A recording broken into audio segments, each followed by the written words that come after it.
हाँ अच्छा, शेर अफजल मरवत साहब के हवाले से बात हुई है, बात कर रही हूँ। खान साहब ने खुद भी आकर उस टाइम पर कहा, बिल्कुल जी सारे पॉइंट्स लिखे हुए हैं और सारे 1 to 1 लिखे हुए हैं, मरवत साहब समेत सारे लिखे हुए हैं। देखिए, सबसे पहली बात यह है कि काजी फैसल साहब के हवाले से खान साहब ने कहा कि उन्हें हमारी तमाम दरख्वास्तें जो हैं वो लगानी चाहिए, वो क्यों नहीं लगा रहे। डाका डाला गया 9 मई जुडिशल कमीशन के हवाले से, और इसके अलावा जो फंडामेंटल राइट्स के हवाले से, खान साहब की डिस्क्वालिफिकेशन के हवाले से और दीगर दरख्वास्तें क्यों नहीं लगाई जा रही। उन्होंने आज फिर कहा है कि काजी साहब आप मेहरबानी फरमाएं और हमारी दरख्वास्तें लगाएं।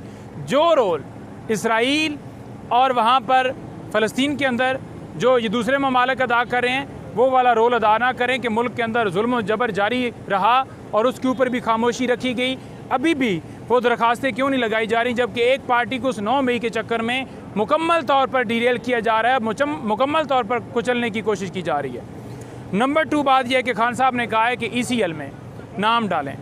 खान साहब ने कहा है कि एक मेरा नाम डालें, एक नाम डालें नवाज शरीफ का, शहबाज शरीफ का, मोहसिन नकवी का, और एक आध और नाम उन्होंने बताया जरदारी का। तो उन्होंने कहा कि इनके नाम डालें, मेरा भी नाम डालें, फिर पता चल जाए कि कौन भागना चाहता है। क्योंकि मैं तो एक मुहब्बे वतन पाकिस्तान हूँ, एक मुल्क के अंदर रहूँगा, और ये जिनकी इंटरेस्ट बाहर हैं, जिनकी प्रॉपर्टियाँ बाहर हैं, फौरी तौर पर ये मुल्क से बाहर भागेंगे। जैसे हसीना भागी बांग्लादेश में, ऐसे ही उन्होंने कहा कि ये भी यहाँ से भाग कर बाहर जाएंगे, तो लिहाजा इनका रास्ता रोकना है। मेरा भी डालें, उनका भी डालें।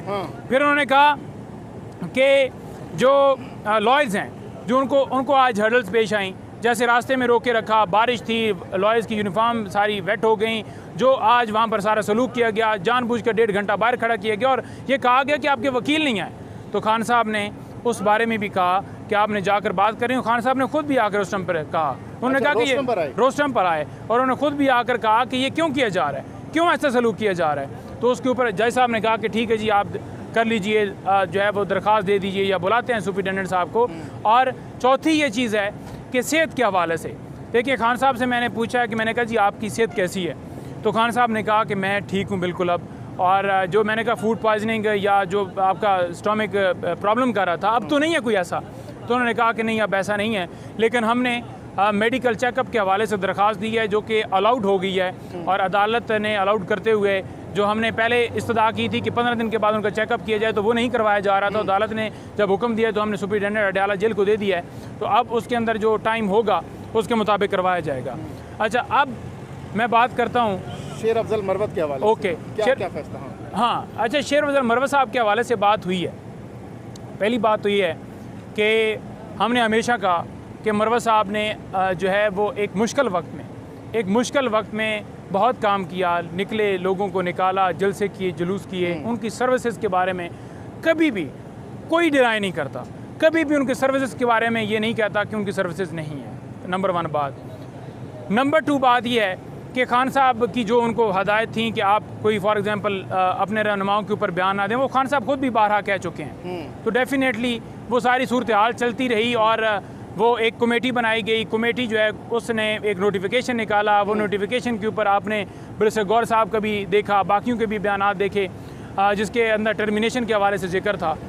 और जब आज बात हुई है बैरिस्टर गौर साहब की, बैरिस्टर गौर साहब ने उनसे बात की है, उन्होंने कहा खान साहब से उन्होंने कहा कि ये जो सारा एक मुकम्मल तौर पर जो एक प्रोसीडिंग की गई है, ये उन्होंने कहा कि ये मैं समझता हूँ कि सारी ये बड़ा जल्दी में हुआ है, इसको जो है वो वापस लेना चाहिए, ये गलत फ़ैसला हुआ है और ये नहीं होना चाहिए था। बहरहाल उन्होंने शेर अफजल मरवत साहब का एक समझें कि वहाँ पर मुकदमा लड़ा, और जो है उसके साथ अली मोहम्मद खान साहब थे, उन्होंने भी उनको सपोर्ट किया। दीगर वकील मोहम्मद खान ने भी कहा कि मरवत साहब को टर्मिनेशन का फैसला गलत है। उन्होंने कहा कि जो उनको सज़ा जो है वो मिलनी थी वो मिल गई। अगर उन्होंने पार्टी पॉलिसी के ख़िलाफ़ बात की है या किसी के ख़िलाफ़ बात की है, तो लिहाजा उनको जो है वो कहना चाहिए कि आप पार्टी पॉलिसी के ख़िलाफ़ ना चलें, आप अपने लोगों के ऊपर टारगेट ना करें। लड़ाई होती है, क्योंकि खान साहब हमेशा कहते हैं ना कि लड़ाई होती है बाहर वालों से, अपनों से लड़ाई नहीं होती। तो उन्होंने कहा कि ये टाइम, इस टाइम के ऊपर एक बड़ी जंग लगी हुई है, और अगर हम इस टाइम के ऊपर एक को निकालेंगे, दूसरे को निकालेंगे, तीसरे को निकालेंगे, उसको लाएंगे, इसको लाएंगे, तो इन बहसों में मीडिया के ऊपर सिर्फ यही चलता रहे कि वो आ रहा है, वो निकल रहा है, तो वो नहीं होना चाहिए। लिहाजा उनको, मरवत साहब को ये कहना चाहिए कि आप जो है अपने लोगों के खिलाफ बात ना करें, अपने लोगों के हवाले से बात ना करें, पार्टी पॉलिसी के हवाले से बात ना करें। तो ये बात की गई। तो उस पर खान साहब ने जो जब बहसों मुबहसा काफ़ी देर चलता रहा, खान साहब भी अपना मौक़िफ़ आगे से देते रहे कि मैं भी उसे बार बार ये कहता रहा और ये नहीं होना चाहिए था, ये क्यों हुआ, ये फिर बार बार वो क्यों ऐसा कर रहे हैं। बहरहाल बहस मुबहसा चलती रही। जब बहस सारी कंप्लीट होने की तरफ जा रही थी तो खान साहब ने उसके ऊपर जो गौर साहब ने उनके सामने रखा था मुतालबा, तो खान साहब के जो अल्फाज हैं वो मैं आपके सामने रख देता हूँ कि खान साहब ने क्या एग्जैक्ट बात किया। उन्होंने कहा कि गौर साहब को कि आप जाकर कह दीजिएगा कि इस मामले के ऊपर जो है वो मैं ख़ुद रिव्यू करूँगा। तो ये बात उन्होंने की है। खान साहब खुद रिव्यू करेंगे? खान साहब इस मामले के ऊपर खुद रिव्यू करेंगे।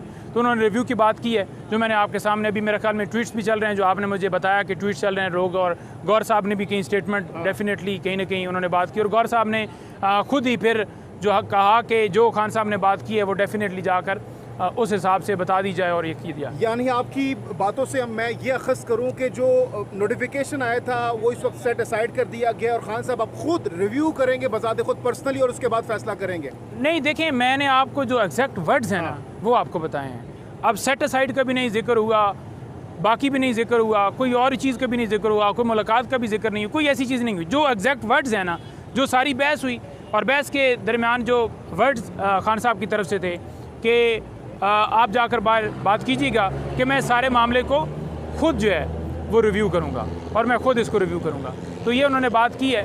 तो अल्लाह ताला करम करे। ये आज की सूरत हाल थी। आज जो समाअत हुई वो समाअत जो है कल तक मुलतवी हुई है। अब कल दोबारा आएंगे। यहाँ पर एक जो रिमांड है वो भी यहाँ पर कंटेस्ट किया जाएगा, वो रिमांड के हवाले से भी बात की जाएगी। और दूसरा जो है अलकादर ट्रस्ट केस में एप्लीकेशन हमारी तरफ से दी जाएगी, क्योंकि अदालत ने कहा कि कल आप आकर एप्लीकेशन दीजिएगा तो इस समाअत को मंडे के लिए मुलतवी किया जाए, तो मंडे के लिए मुलतवी हो जाएगी। लेकिन ये केस अपने जो है इख्तितामी मराहल को पहुँच चुका है। जितने गवाह इसके अंदर हैं, एक गवाह ने भी कोई एविडेंस इमरान खान के ख़िलाफ़ नहीं दी। एक गवाह ने भी ये नहीं कहा कि इन्होंने कोई फाइनेंशियल बेनिफिट कोई लिया हो, कोई इन्होंने माली फ़ायदा लिया हो। तो ये आज की समाअत थी। देखें, बहुत शुक्रिया, बड़ी नवाजिश, बड़ी मेहरबानी, आपने मौका दिया। आज मुख्तलिफ़ बातें वहाँ पर होती रही हैं और मरवत साहब के हवाले से आप सवाल कर रहे हैं। तो बैरिस्टर गौर साहब जो हैं, अली मोहम्मद खान साहब भी थे और भी हमारे दीगर लोग वहाँ पर मौजूद थे। इंतज़ार भाई थे, मिशाल थी, शुएब शहीन साहब थे, अली ज़फ़र साहब थे, सारे मौजूद थे वहाँ पर। तो आज वहाँ पर बातचीत हुई है और शेर मरवत साहब के हवाले से ख़ास तौर पर गौहर साहब ने जो है वो गौर साहब ने ख़ास तौर पर जो है वो बात की है मरवत साहब के हवाले से। और जो गौर साहब ने बात की है, गौर साहब ने उनको बताया है कि इस तरह से मामला जो हुआ है, तो इस मामले के ऊपर जो है ये नोटिफिकेशन हुआ है, तो इस नोटिफिकेशन के हवाले से जो है वो एक जो डिसीजन जो है वो गलत या जल्दबाजी में या तेज़ी में या मुकम्मल जो है वो हमें मौका देना चाहिए था, मुकम्मल जो है वो हमने मौका नहीं दिया। तो जब ये बात हुई